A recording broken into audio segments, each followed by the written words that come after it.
All right, guys, it's Friday, which means it's time to talk GPP strategy. This is one of my favorite shows to do. We will talk about the week 5 slate, but I like getting into more macro GPP strategy concepts. And today I'm bringing my friend TJ Hernandez from 4 for 4, a DFS wizard. We're going to talk through everything that's going on with him in DFS these days, talk strategy, all kinds of stuff like that. Let's do it. I suffer from a debilitating condition known as atropic shockitis. Peter's one of the greatest depositors I've ever seen. Trust the process. Let's go. Let's go. I got auto matched with Levitan. This is bullshit. If I just go the other way in that 66, I win all the money. All the money. If I had 150 lineups, I'd win too. Process over results. Make a bitch go crazy. I don't know which one of these my baby. Bust down AP, cold spot bullets in your head like KD. Bust it, bitch go bust it. And I had 10 pints with me in Russia. Hey everyone.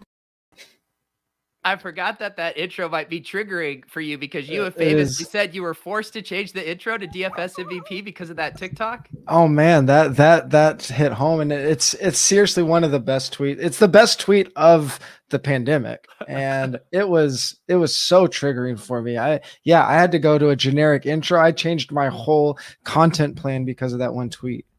Believe it or not, TJ, when I made that TikTok, I didn't have you in mind. That's okay. I have no feelings to hurt, but for those that don't know, like the whole DFS MVP that I do at 4 for 4, like our intro was like kind of bait, like our big hook was like, we have cool hip hop music and we make this Spotify playlist, check us out. And that came out and I was like, oh no, this is bad. I promise. I remember when I got the idea for that TikTok, I was folding laundry and listening to a podcast, and I just immediately had the idea after an intro that, and I will again say it was not your podcast. No, you hit your inflections hit home for lots of people. I think there's lots of very distinct voices in that intro. That's right. So how's your DFS season been going so far this year? Well, it's going as you might expect for kind of the strategy that I switched to this season. One thing that I really focused on this year was switching to some higher stake, lower entry stuff. So kind of naturally, we're going just to have.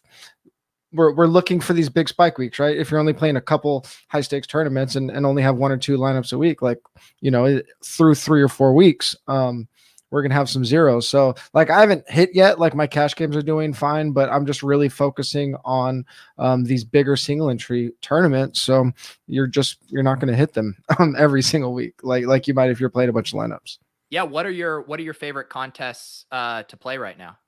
So I don't know if you've caught this, but every week I kind of send a tweet out that looks at the contest structure. So I'm actually not playing one contest every week. Both DraftKings and FanDuel kind of fluctuate what they offer. When DraftKings does offer their 555 single entry, that's always a really good tournament. I like.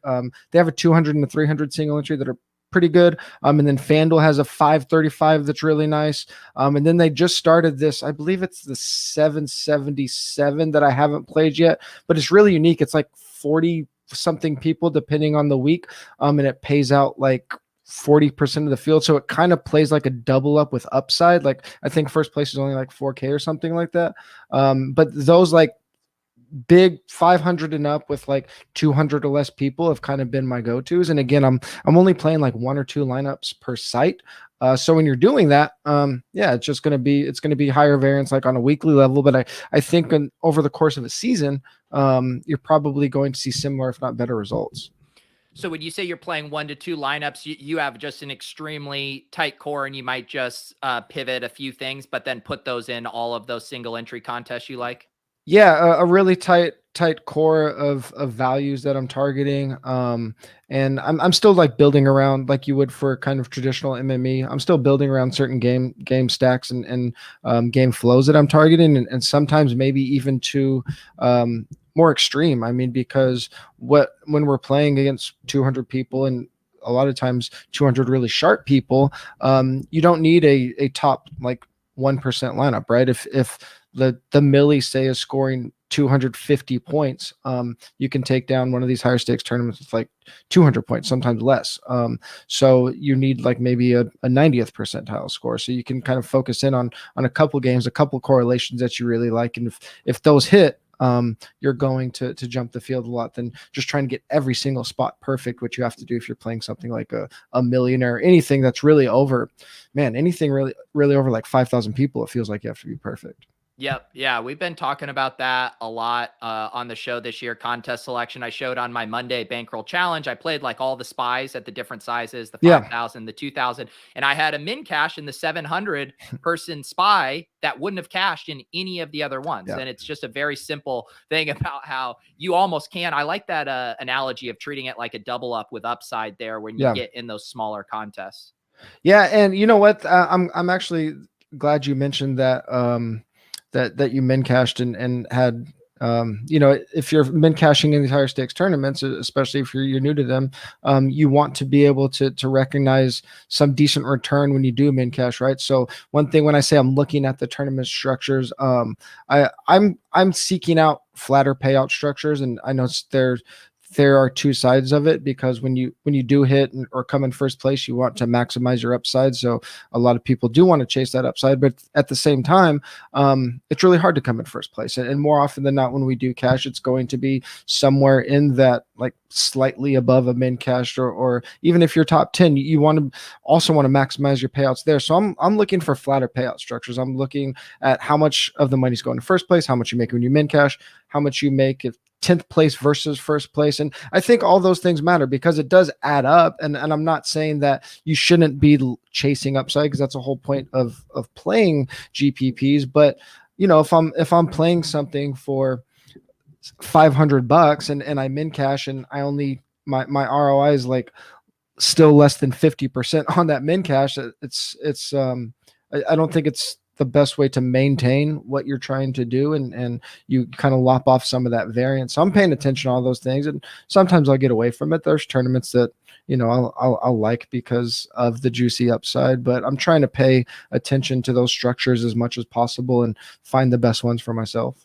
Yeah, and I think that's kind of the eternal thing that we're always wrestling with, is we all want the bank, we all want that big payoff, but we also have to stay solvent. We have to have a bank to stay in the game and be able to keep playing each week. And speaking of good tournaments and speaking of nice payout structures, so the people at DraftKings did hook us up with a rake-free league for the Deposit Kingdom. I have the chat or the link pinned in the chat here. It's $10 rake free. The payout structure nice and flat here, 350 up top, a little over 100 spots remaining.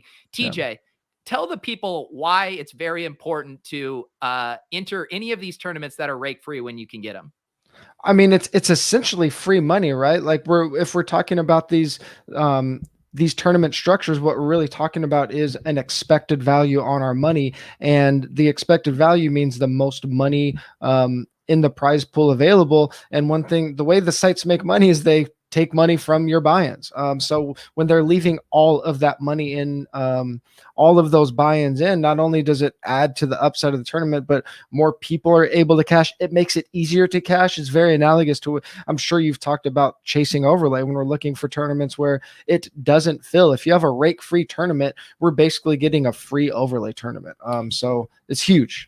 Yeah, so Cameron's asking rake free here. So normally you can see right here, it's $10 to enter, and we have 350 entries. Our total prizes is 3,500. If you go look at any other tournament on DraftKings, the amount of entries times the buy-in is actually going to be higher than the prizes offered, because that's what they're charging you to play this tournament.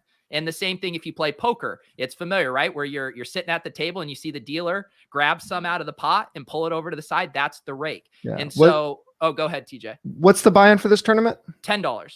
Yeah. So let's look at the slant on DraftKings. They charge a 15% rake for that. So with 39,000 people in it, the buy-ins are $353,000. The prize pool is $300,000. $50,000 is coming out of that. So when you could find these tournaments where all of the money is staying in, that's just more money for you. Yep, exactly. And yeah, just to clarify, so this week DraftKings spun up that tournament for me on Wednesday, I believe. So I did have the other Deposit Kingdom League going. If you want to withdraw from that, that's fine. That isn't a rake free. It's just a good $10 200-man contest. Going forward, the rake free tournament will be the exclusive tournament that we're running. So I don't begrudge anyone if they only want to play in one of those. If you are going to play in one, play in the rake free one. TJ mentioned it earlier too, but he does do this tweet every week where he looks at these structures. And I know it's not the sexy part of DFS. I'm very guilty of this, of being lazy and not seeking out the best possible structures all the time. But it is really one of those ways where you can make sure you can stay in the game and not get bludgeoned to death by the rake. Yeah, and it's really important that we pay attention to them on a weekly level, because, like, for example, the end zone on DraftKings this week, it's a $75 buy-in, 450 people. It went from one of the worst structures last week, just in terms of, and when I say worst, I just mean it wasn't flat. One of the, I should say, most top heavy payout structures to one of the flattest payout structures this week, just by tweaking it a little bit. $75 buy-in, 450 people. 25% of the money is going to first. You can still get $3,000 if you come in first, but 15%, 10th place is 15% of that first place prize. So it's a really flat structure. A huge percentage of the field is being paid out. Not a big field at all. So they do change quite a bit every site. So make sure you're not just like looking at the buy-in level and the name of the game and saying, oh, that's a good structure this week, so I'm going to play every week for the rest of the year, because they do fluctuate a bit. Yeah, this is a good suggestion from Roto Grinders. They do have this Chrome extension if you're one of their premium members that show the percentage that get paid, the percentage of the rake, all that to top first and top 10 there. So that's a good way of looking at it. And I think this is an awesome analogy by Drico here as far as talking about rake free. It's the same as having 15% dead lineups versus a comparable DK tournament. So imagine 15% of the field played all inactive guys. That's what you're looking at. It's just less competition, essentially. Yeah, exactly. And it's just like I talked about with overlay. When we have overlay, if it's a guaranteed prize pool and they promise to pay out 25% of the field, if only 75% of the tournament fields, now I don't know what the math is, but like 33% or 40% of the fields being paid out instead of 25%. So yeah, exactly the same thing. Yeah, so we'll keep preaching contest selection. Someone mentioned the Pat Mayo tournament is another rake free one on DraftKings. That's a $15 three max. I know Holka has a rake free tournament up on FanDuel. I mean, these are the ones you got to be seeking out. One other leak in my game is I have been playing exclusively DraftKings and pretty much single entry three max, partly because I just don't feel like my brain is good enough to kind of like toggle back and forth from all these things. Like I like looking at my set of numbers. How do you kind of make that leap from playing both sites and knowing how the strategy and the pricing can be so different? I've been playing nonstop since both sites started. But in all seriousness, I mean, there's a really big difference in site structures and how you build your team and scoring. So I guess I'm lucky enough that because I spend so much time analyzing this, and NFL is the only game I'm playing in the off season, it does kind of come second nature to me, the differences in the scoring and the structures. But you do have to be really cognizant of things like, if you are jumping back and forth, differences in ownership percentages, difference in player types and game types that are going to fit into your lineups. I mean, I guess a super simple example is DraftKings is full PPR with the bonus and FanDuel isn't, right? So and salary structures are just very different. But we'll start with scoring. I mean, on DraftKings, volume can often make up for game flow, whereas on FanDuel, especially in tournaments, we see more correlated lineups, bigger game stacks, more players that are correlated with other players than we do on DraftKings. And I think that kind of speaks to the fact that it's the scoring system, the half PPR without a bonus really does fit more of finding game flows where DraftKings, if you have a receiver that's getting 15 targets, he doesn't necessarily need to be in the game flow. And then the salary structure it's a whole different conversation. I mean, DraftKings salary structure is so tight, FanDuel is so loose that we've really seen some interesting things going on this year, especially on DraftKings, and we could get into that a little bit if you want. Yeah, no, I definitely want to dig into some of that stuff. And like I said, that's a leak in my game, and I do need to be taking advantage of some of these other spots. But I'm also torn because I do think in general, being a specialist is the way to go. Like if we were really just only cared about EV, we would probably focus all of our time on a Yahoo single format or No, yeah. second half showdown. But it's like we're trying to balance what's fun. Most of the content is about DraftKings and then to a lesser extent FanDuel. So it's hard to thread that needle of chasing EV, but also making it not a complete chore and an enjoyable experience. I would say if you are, especially if you're a newer player, in NFL, we only have so many trials, right? There's only 17 weeks and a lot of people are only playing the main slate. I would say that there's probably something to be said if you haven't been doing this as long as we have and you're just kind of jumping in to giving up a little quote unquote EV and tournament structure and just really understanding the game that you're trying to play. So whether it is FanDuel or DraftKings, I think there is something to be said for just sticking to that and mastering that game as best you can, whatever your favorite game is. It doesn't have to be a high stakes GPP. It might be cash games. It might be triple F, whatever you're trying to play. I think sticking to one site, at least for a while, I think there's something to be said for that. Yeah, for sure. When you said the thing that's always curious for me when you're only playing a couple of lineups, are you starting? When I talk with kind of Leone and stuff, he is generally saying he's starting with his best or favorite leverage point on the slate. Mm-hmm. It might be a specific game, it might be specific players. Where are you starting when you're only going to have one or two lineups? Is it with a game environment or could it be with a specific leverage play? I guess I'm kind of thinking about these things at the same time. If I had to say where I'm starting, I would say I'm starting with the game environment and then fitting in my my favorite leverage plays after that. I mean, but I'm kind of it actually ties into something that happened a couple of weeks ago. I'm kind of choosing my game environments around what I think is going to happen in terms of who's going to be rostering who within my tournament. So for example, a couple of weeks ago, with the week Josh Allen went off, I wasn't on Josh Allen, not because I didn't think he was going to have a great week, but because I kind of projected him as a chalkier play. He ended up being like the fifth or sixth most popular quarterback on the slate. So I had a pool of game environments that I was very interested in. And the way I like to build is I'm generally going with a slightly more contrarian game environment, building around some of the better values on the slate, especially like at running backs, because the better values of chalkier players on the slate are going to often be the best plays. That's why they are the best values in chalk on the slate. So by getting contrarian on my stack, I just have to be right in less instances, right? If I choose a slightly contrarian game and have 3 or 4 players from that game, if I hit there, I'm lapping the field pretty much. So that's kind of how I'm thinking about it. So I would say I'm starting with my game environments, but because I tend to be looking for leverage spots in those game environments, I'm kind of doing both things at the same time. Yeah.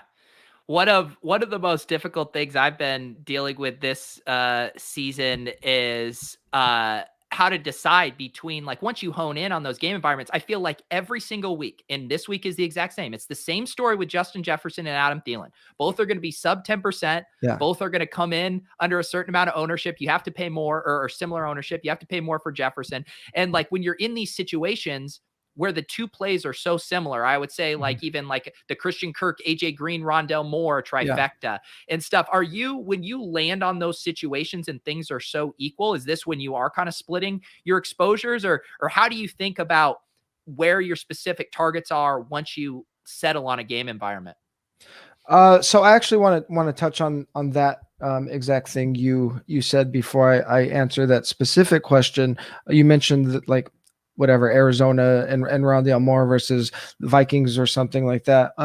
One thing that is really noticeable this year in tournaments is that we've had very flat ownership and ownership projections. We just haven't had these teams that are commanding like a 20% quarterback and a 40% wide receiver. We haven't had the free square running back that's like in 50% of lineups at the most. And I'm using just millionaire ownerships just for ease. Obviously they're going to be a lot different in these single entry tournaments, but the point is going to remain the same. The highest we've seen is guys in like 30% of lineups, right? So what that means is our projections are becoming, at least right now, our ownership projections are much more fragile. And this is where I made the big mistake on Josh Allen a few weeks ago. When we're looking at ownerships, what we really care about, especially when we're targeting these stacks, is the relative ownership, right? Because not too many quarterbacks are going to be in 20% of lineups. A lot of times we're projecting if you have Josh Allen projected as the most popular quarterback at 12%, he's only 3% more than the quarterback 5 in projections, maybe, or quarterback 6 in ownership projections. So the point is, if our ownership projections are fragile because of flat ownership, we should be taking that into account by having more exposure to what we think is the best in game environment, even if we do think that might be a little chalky, because what can happen, we can get to Sunday and all of a sudden Josh Allen's the 5th, 6th most popular expensive quarterback. I put too much weight on him being the most popular quarterback, and now I'm down. Even though I had his point projection, right? Even though I had the highest point projection on him and his team, I was off on the ownership projection. So if we're going to treat our point projections as fragile and be building our tournaments like that, we should be treating our, at least in the environment right now where we have these really flat ownerships and nobody's over 25%, we should be treating our ownership projections as fragile and maybe putting less weight into them and more weight into the game environments we like, and being more willing to take our stands and being more willing to just plant our flags and hope that they come in as the 5th, 6th most popular player, 5th, 6th most popular offense.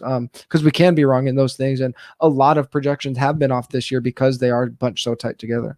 Yeah, and that's been a dynamic we've talked about a lot this year too, and especially because I'm mainly consuming GPP content and I'm not listening to a lot of other stuff. So what happens to me is it's like you do the first look, everyone runs their first set of optimals, and we're like, all right, this is going to be the chalk. You know, it was like last week. It was like, okay, Dallas, Carolina, this is going to be the chalk. By the end of the week, all the GPP bros are like, no, we're going KC, Philadelphia, and then in our small field contest, the chalk basically flips, and then you know, Carolina and you know, those guys come in lesser owned than we would have ever anticipated.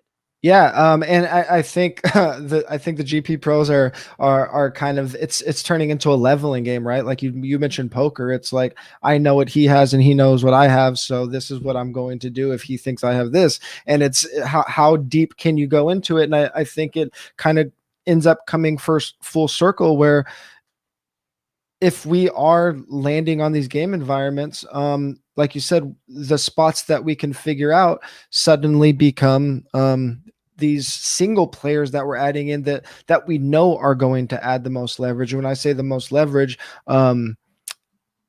there are plays where, let's say a Cooper Kupp is going to be the most popular player of the game.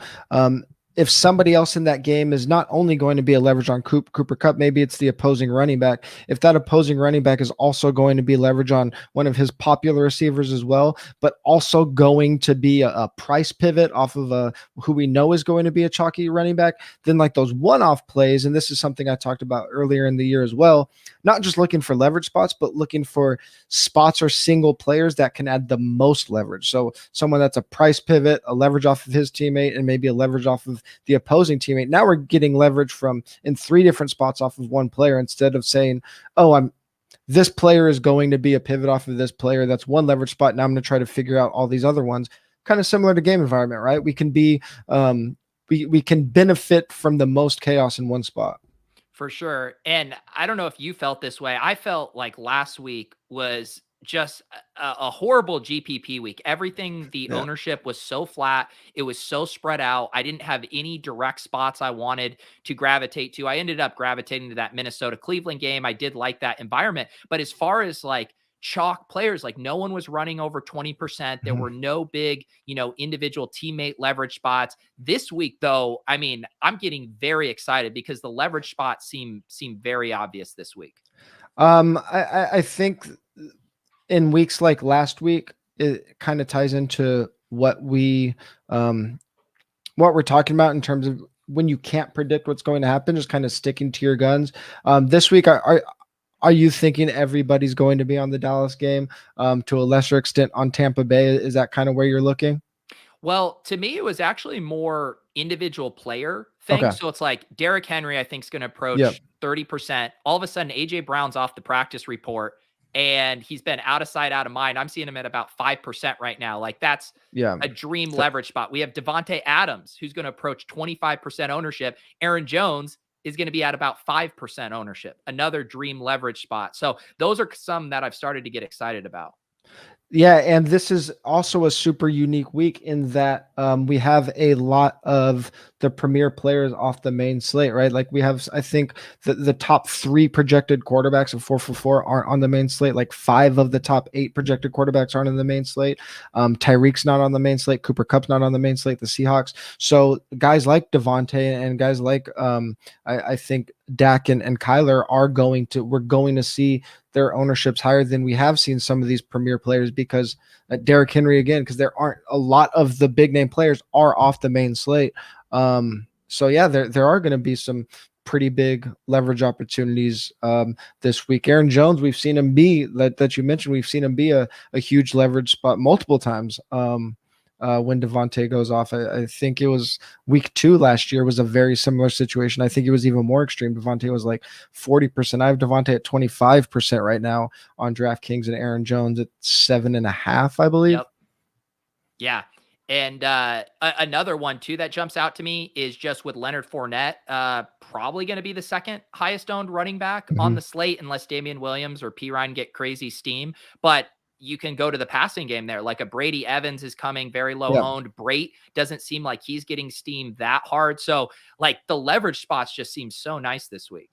One that I really like it. One way that I like to look at leverage is looking at cumulative ownership. So on 4for4, we project ownership of all the offensive players, but we also break it down by passing game. And one spot that I think is really interesting is we have the Dallas passing game as the most popular cumulative passing game. Now, I think Amari and CD and maybe to a lesser extent Dalton Schultz might cannibalize each other's ownership a little bit, but as a unit, they project as the most popular passing game.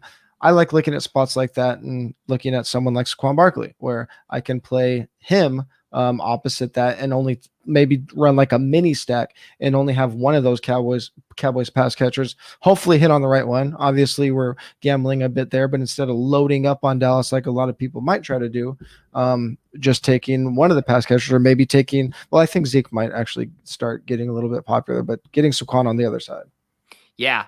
I do think Saquon makes a ton of sense, and you see him just when I'm just using the simple stack tool here on Run the Sims. You can kind of put in for these various game stacks. So I just have it as Dallas quarterback with 2 pass catchers and then bringing it back with anyone on the Giants. And my guess is Ingram's going to be the chalky bring back and Saquon might be the more creative one. Crazy to me. I mean, I almost tweeted explain Ingram to Evan Ingram to me like I'm 5, and then I was like, I don't feel like dealing with Giants fans today. I mean, the thing, I guess I'm just so binary with this stuff where it's like if Evan Ingram was going to be less than 5%, I would love him as a cheap bring back, but I'm seeing him at like 15% right now. And we have a ton of good value tight ends this week, which hasn't been the case. So I don't see any reason to mess with Ingram at that ownership. No, and while we were talking, there was another spot that I want to talk about in this game, and I can't remember. The Dallas defense. I think they're super interesting just because they're favored by 7. They're relatively cheap on both sides, and people are just going to look at them and say that they're a bad defense in real life. But I mean, the Giants throw a lot in neutral game script. They're going to be behind big, and Daniel Jones just had a good game. So now everybody thinks Daniel Jones is good. We've seen Daniel Jones be really bad, right? And when teams get up big, that's when we see a lot of fantasy points. So I think that's a really interesting way to get leverage on entire games that are going to be popular, because points are also scored by defense and special teams, right? So if the game script completely flips because the Cowboys get like a defensive touchdown, everything slows down. Now you got their defensive touchdown and all of their offensive players basically like lost a whole drive, if not more. So that's an interesting way to leverage games as well. For sure. And again, one nice thing, we talk about late swap a bunch. We have some nice options, and the fact that this Dallas New York Giants game is late is very helpful, because there's almost like 3 different ways you can play it, right? Where if you are crushing and you have some of these pieces, you let it ride. Yes. You know, if you're, say, maybe a bit of a tweener, like you have some good stuff, but you don't feel like you're taking down a tournament, maybe you pivot within that game and you're on like Galladay and Zeke or something because you like that game but want to get unique. Or you can just fully get off of it. You can go to Cleveland LAC as a pivot. You can go over to a Darren Waller as a pivot. So I think this sets up as a pretty nice late swap week. Yeah, we had a very similar situation. I think, was it week 2 that the Chiefs and the Chargers were playing each other on the late slate. I'm not sure if that's exactly the game it was, but the point is, when we do have the game that we expect to be super chalky late, the one thing that I think you should make sure that you're doing is whoever is going to be whoever your biggest leverage plays are, that assuming if you are stacking the game, whatever it might be. If your biggest leverage plays are on the early slate, you want them early, because then we have a ton of information, right? If they whiff, then we can just bail on Dallas altogether, because we're already contrarian and missed. So now the only way we're catching the field is if we just go completely off the rails late, right? But like you said, then if our contrarian spots early hit, now we're sitting pretty, because now we're already ahead of the field. And if we have exposure to this Dallas Giants game late, nobody's catching us, right? Because they're trying to catch us with the players that we have already. So if you are going to do that, I think you want your most contrarian spots to be early. You don't want to have, I don't know who, like some crazy leverage in a late game, but you don't know what to do with it because you still have so many people that are going to be playing Cowboys and Giants. Yeah, and that's why I love, like I talked about some of those situations, Henry versus A.J. Brown or Aaron Jones versus Devontae Adams. Like, we get that information at 1 p.m. You know, if your contrarian play hit and if the chalk flopped, you know, if I bank on an A.J. Brown, Aaron Jones lineup, I can probably roll with a Exactly. You don't have to change anything, because you're already so far ahead of the field, just in terms of real points and just equity wise, because nobody has that combination, right? Right. And then to the flip side, say I eat the chalk and I play Derrick Henry and Devontae Adams. Granted, you wouldn't be able to fit a Dak double stack with those two guys, but if those hit, that's great for you, but you still don't know where you're at going against the field, because they all are going to have the chalk plays too. And so now it's just like, all right, let's all move along. We've all, are just going to play this next 5v5 in 4 p.m. or whatever. Yeah, and I'm actually, you just kind of reminded me of something that you said with, you have all these chalk players,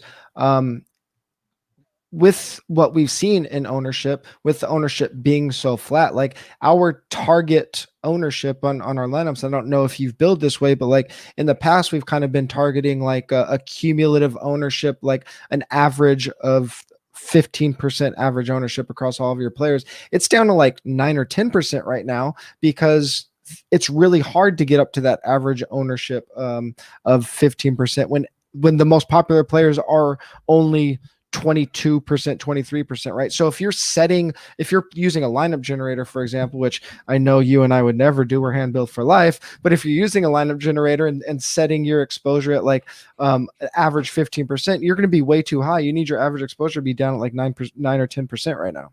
Yeah, and I've been talking about this on the Showdown Crams, and one thing I'm loving about Run the Sims for those is they're now showing us both cumulative own and product own. And one thing I've been really trying to hammer home, and being careful with the cumulative own, because I do think we like having rules, right? It makes things easier. Like, oh, you always want to be under 200% cumulative own. But the thing I keep saying is, 2 guys that are 30% owned adding up to 60% is way different than a 58% owned guy Exactly. and a 2% guy. Yes, So yes.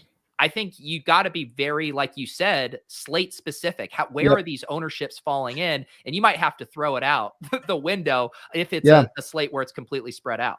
Yeah, I mean, you really are throwing it out the window because, like I said, on one side, the cumulative ownership is going to be low, but on the other side, you're not going to have like if you're taking the most chalky player on the slate and that player's 24%, like it's really not that chalky, right? So you can afford to have two or even three of those players in your lineup, and still get really, really unique because there's going to be a ton of players under 10%. We're seeing that like I think last week there were like 4 players in the DraftKings Millionaire that were over 20%. And I think maybe like 16 or 17 over 10%. Like that's crazy. That's like the most flat ownership we've ever seen in tournaments.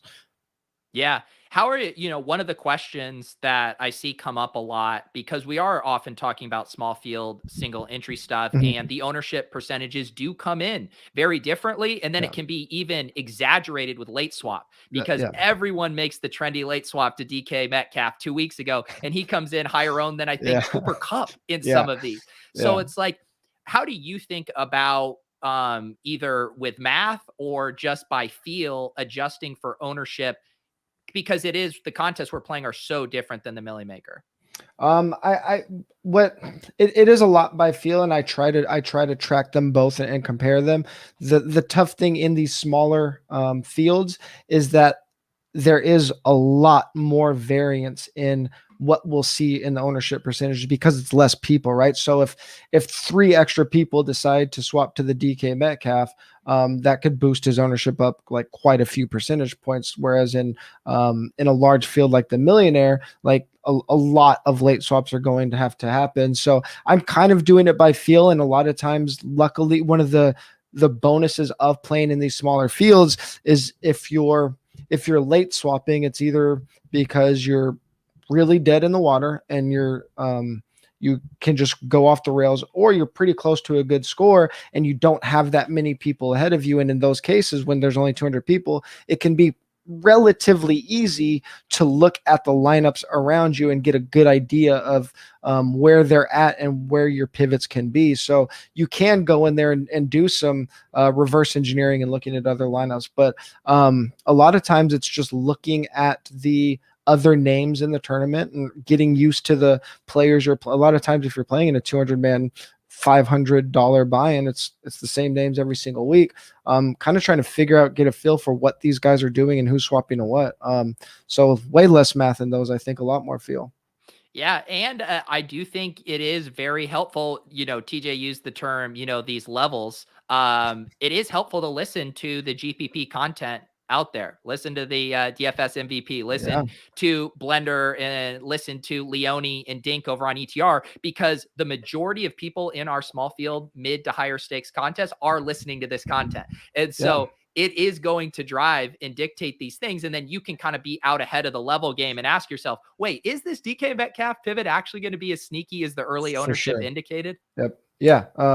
I mean, if you're not doing those things, you're doing yourself a disservice. And a lot of times, I mean, I think people will, might hear some of the analysis and then look at lineups and it might not match up exactly. I mean, the fact of the matter is when Sunday morning comes, when we're building, like things kind of change on the fly, right? So there's also that variance to it too. And I think that kind of goes back to, if you are doing your own research independent of these, independent of content and building lineups before you get into these things, I think you're kind of going to be naturally contrarian when you are building and researching without others' input, because you're just going to land on things that people typically might not if you're on your own. And then after you've done your build, going back and doing those things, that's something I really try to do, is not absorb any other content, at least until I do my initial builds, just because it lets me think a little bit more freely, if that makes sense.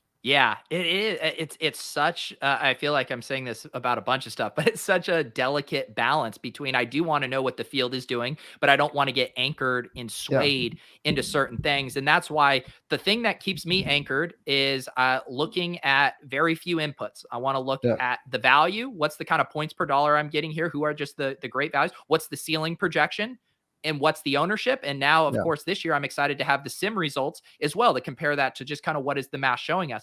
And just by, I could look at my stuff and remove the names and just look at those 4 inputs alone. And I start to feel really good. That's why when I hop on here, I can immediately say, holy cow, let's look at Aaron Jones compared to Devontae Adams or Derrick Henry compared to AJ Brown. And you're not sacrificing that much ceiling and you're getting a ton of ownership discount. So it's almost for me keeping it really simple. And also, as you said, keeping it flexible and fluid because the slate does get flipped on its head on Sundays a good amount of the time. Yeah, you asked me, and again, you just kind of reminded me of something. You asked me about kind of trying to figure out the ownership percentages between these high stakes, low entry fields and these bigger contests that a lot of people might be playing. And one thing I will say is that at these higher stakes, typically these players are, in theory, some of the sharpest players in the world, right? So they're typically going to be a lot more salary sensitive. So we are going to see ownership shift a lot more based on players that are, even if it's just like a slight miscalculation in their salary, you're going to see that reflected a lot more in these smaller tournaments than you will in something like the Millionaire. Like it's just way more salary sensitive, and that could have a huge fluctuation on like a average ownership projection that you might see for the Millionaire. For sure.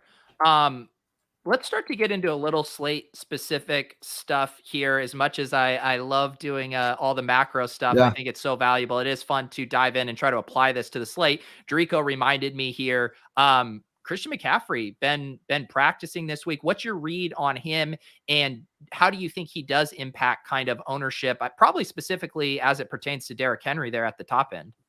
I think unless we get and this is, I mean, we're recording this Friday morning, so much changes between Friday and Sunday. I think unless we get like a definitive statement that CMC is going to be 100% and get his 90% backfield share or something, I think he will come in way less owned than Derrick Henry.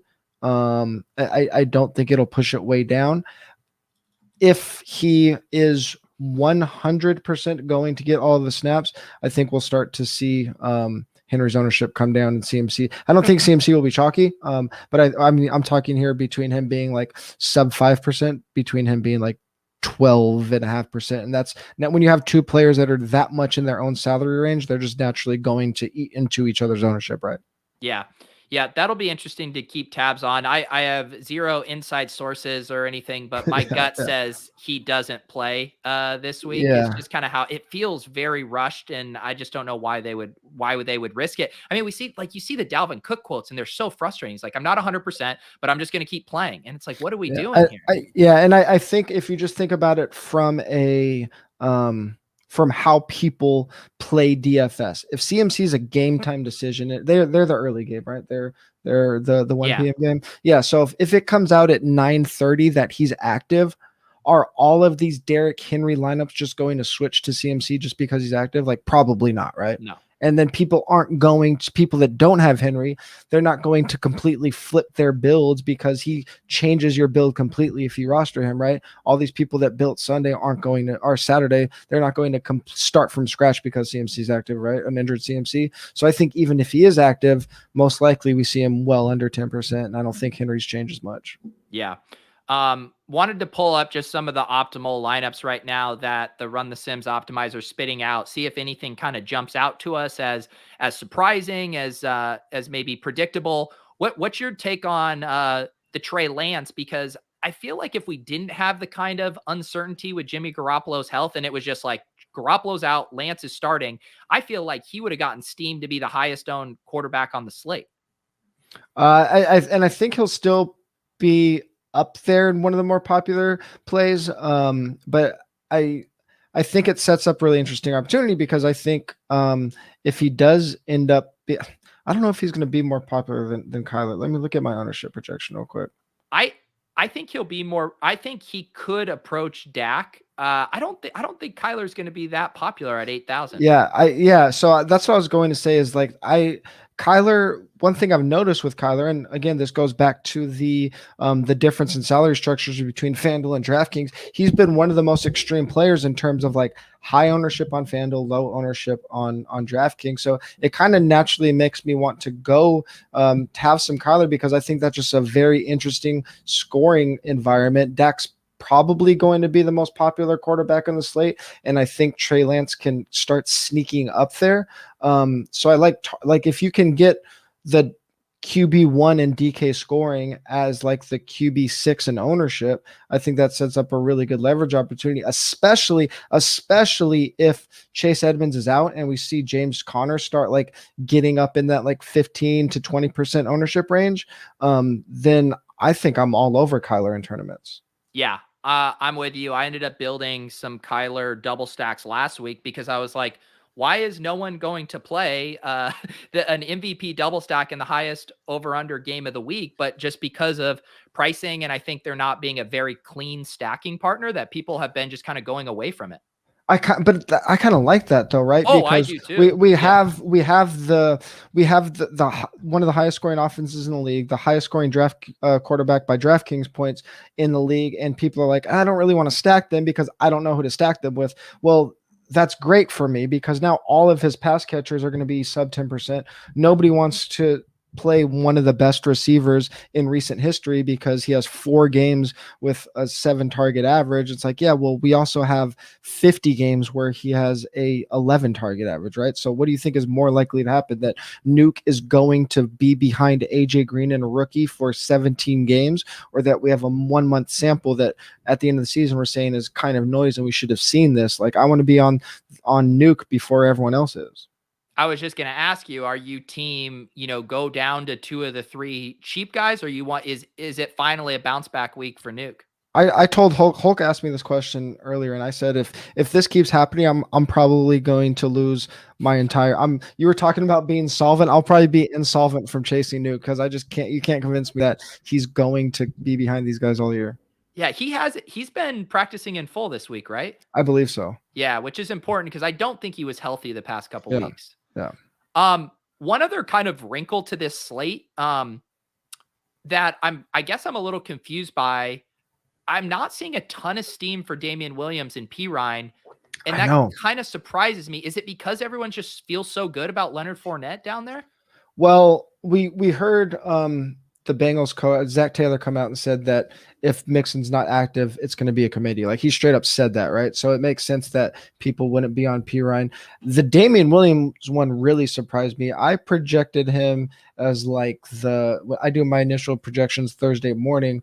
I projected him as tied for the RB4 in terms of ownership on DraftKings, like kind of tied with DeAndre Swift and Alvin Kamara.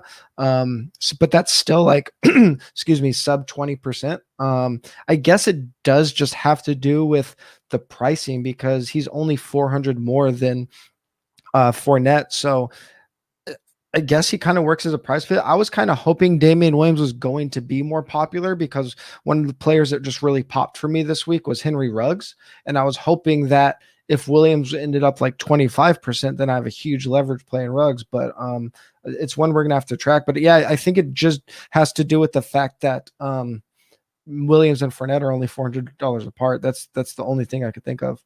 Yeah. And I mean, Chicago is an underdog and Tampa Bay is a huge favorite. And Chicago's offense hasn't looked great. And I guess there's the question of how does Justin Fields impact Damian Williams rushing attempts? But Raiders, if we adjust for strength of schedule, they haven't been great versus running back. So there's obviously questions there, but yeah, I guess if Fournette didn't have 20 touches last week, Damian Williams is like a 30% play.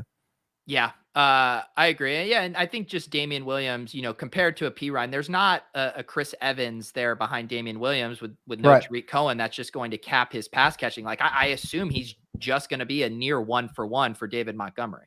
Yeah. And yeah, I agree with that too. And then again, like I said, I mean, I have him at 15 to 20%. So with the flat ownership we've been talking about, that's still relatively chalky. So I think I could still like do something like be on my Ruggs playing a week where Waller is like Kittle is on the slate, but with Kelsey off the slate, Waller, a popular high-end tight end, I think I'll still end up like having Ruggs as one of my favorite GPP plays.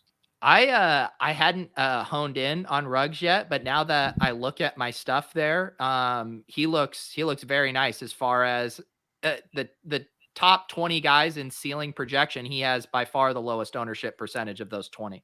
Yeah, I talked to him about Holka. Like usually going into my, whatever you call it, my research, going into my player pool selection, I usually have a pretty good intuitive sense of where I'm going to be. It's pretty rare that somebody just straight up pops off the page that I wasn't thinking of at all. And Ruggs was that guy for me this week, and that's why I'm excited about him. We do an expected points model at 4 our breakout receiver model. He's top 17 in expected fantasy points among all pass catchers over the last 3 weeks. Top 8 in air yards. He saw a season high in snaps last week with 81%. Chicago bottom 7 in deep completions allowed. Derek Carr top 3 in intended air yards. I just kept seeing all these. Like if you go like back to a couple years ago, the flow chart talk, like he started hitting all my flow charts out of nowhere, and I was like, whoa, this is a good spot here for Ruggs.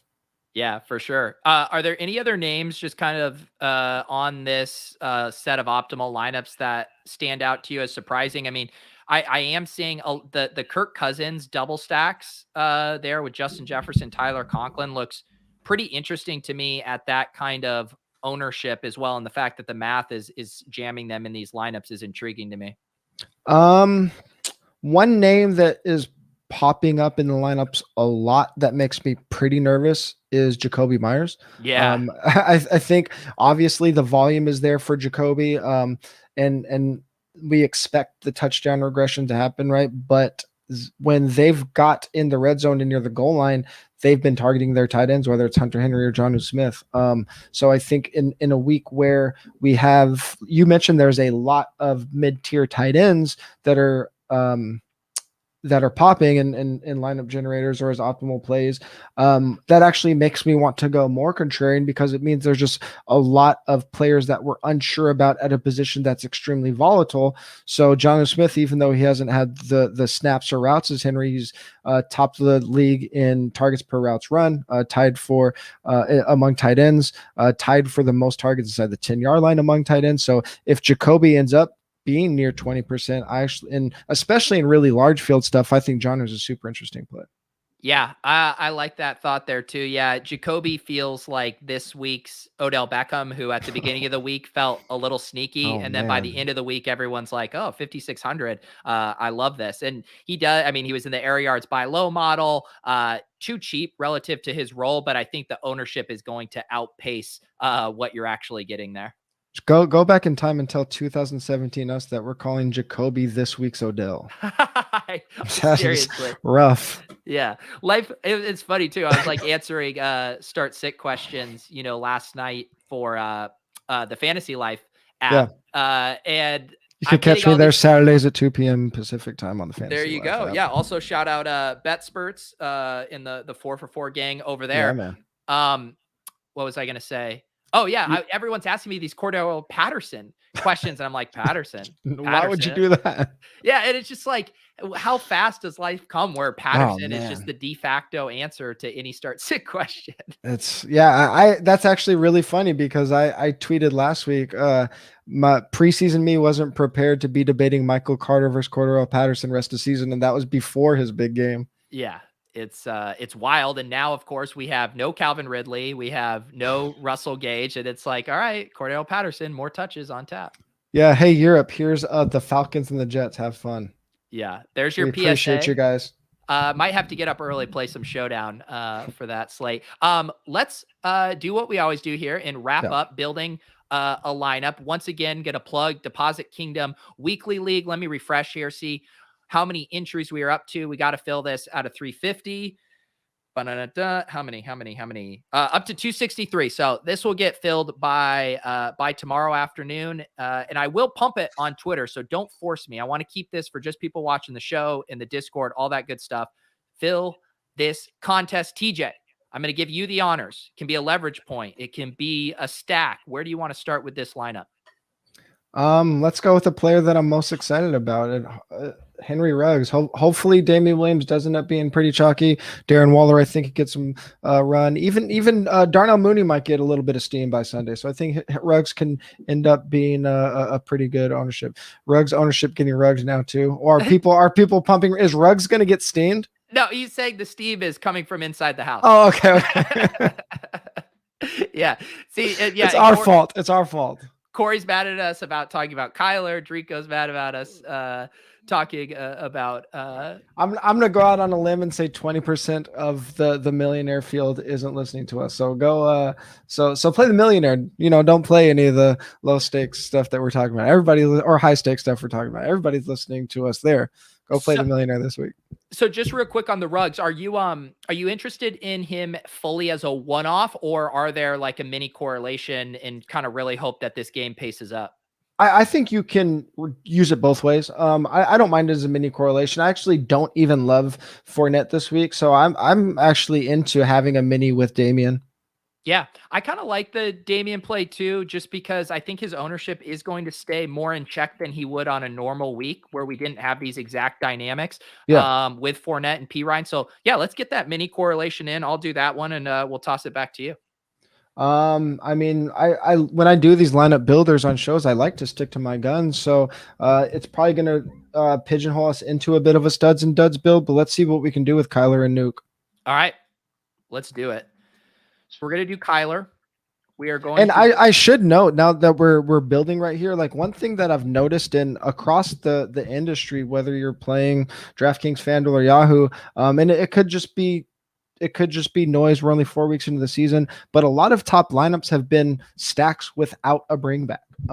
Now that I'm not saying we should stop doing bring backs, but I think that a lot of times people can get into these. You can just kind of get in your comfort zone, right? And 100 out of 100 lineups you build are a stack with a bring back. That's just what we get used to. So I do think some of our lineups should be stacks without bring backs.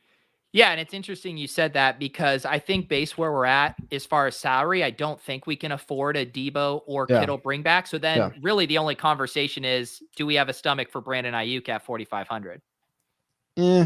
I think we could find some cheaper plays elsewhere. Yeah, I it's one of those things too. I think we can leave it and come back to it. We actually did this with a tilt space lineup. I believe it was when the Bills played Washington, and we built our Josh Allen double stack. We're like, what do we want to do for our bring back? We filled out the rest, and then we're like, 5,900 Antonio Gibson here fits perfect. Then just break the tie in favor of the correlation, but not necessarily going and absolutely forcing it. Yeah, I agree. All right, let me see here. We do want to save ourselves a little bit of money. Maybe I'll pick out a tight end for us here that I think looks nice. Let's go with Tyler Conklin here. Yeah, I like that. I think he saves us money. We can correlate it if we want, but just a lower owned cheap tight end I think makes sense in this lineup. Yeah. Do you want another pick for me? Yeah, we'll ping pong back and forth. I typically don't like cheap wide receiver shock, but we're already pretty contrarian in this lineup, and I think there's multiple cheap wide receivers that can get some popularity. So I don't mind having kind of like a chalky Visca in this lineup. Ooh, dig it. Nice lineup here. Let me check on Visca. Yeah, and I don't think I'm seeing him at about 11% right now. What do you see? Yeah. No, I think I have him at about 15%, and we project in ranges at 4-4, so he's in that same 11% range. Okay. I'm going to keep letting you make the fun picks, because that's what that's the people are here for. Right. You already kind of put us on this one, and I think this makes a ton of sense if we are fading this Dak double stack. Let's go ahead and put the Cowboys defense in here at 28. Oh yeah, I like that a lot. So that leaves us 6,000 here for a running back in flex. So definitely some options here for how we want to do this. Arizona is early and Chicago's early. Is that right? Arizona's late. Arizona's late. Okay. Yeah. Okay. So we kind of went against our discussion of having like our contrarian plays early, but we do have Ruggs early. I think, did you say you took, okay, you have Nuke in the flex. Yeah, that's what I was going to say. What does it look like if we go with Zeke Dallas correlation? What does that leave us at wide receiver? Yeah, let's see here. If we go him at 7,000, that leaves us 5,100, which opens up the double stack options with Kyler if you wanted to go that route, because you could afford Green, Moore, or Kirk at that price. Yeah, I don't think you need. You said we have 5,100. If we go with Zeke, then we would have 5,100. I don't think you necessarily have to. We have, 6 correlated players in this lineup right now. We have a Ruggs Damian, a Kyler Nuke, and it would be a Zeke Cowboy. So like, you don't need to go overly correlated if you don't want to. I kind of like going with another cheaper receiver, and maybe leaving $300 of salary on the table, depending on what other defenses there are. But I kind of like a Waddle, LaVisca double at 4,800 salary. And that leaves us with 300, right? Like, we don't have to spend all. We can look at the defenses or running backs and see who's there, obviously, when we have salary, but I don't think you have to do it. Yeah. This is, I think this lineup makes sense. The one other combo I just wanted to see is if we did correlate LaVisca with an AJ Brown, I'm curious how much that would give us 56 at running back, which puts you in a little weird territory. I guess you're like looking at. Then you're almost forced to play Lenny. Yeah, which that doesn't feel great to me. In that case. Yeah, I mean, I don't. If you're playing like I think one thing that if I'm going like chalky somewhere, like I think Damian is kind of chalky. Like chalky, doubling up on chalk at the same price point, I think is usually pretty bad. Yeah, I'm just seeing if you get up to 5,700, Miles Sanders isn't close to getting to the kind of Kareem Hunt. James Conner at 56 is interesting. But we already have Kyler lineup.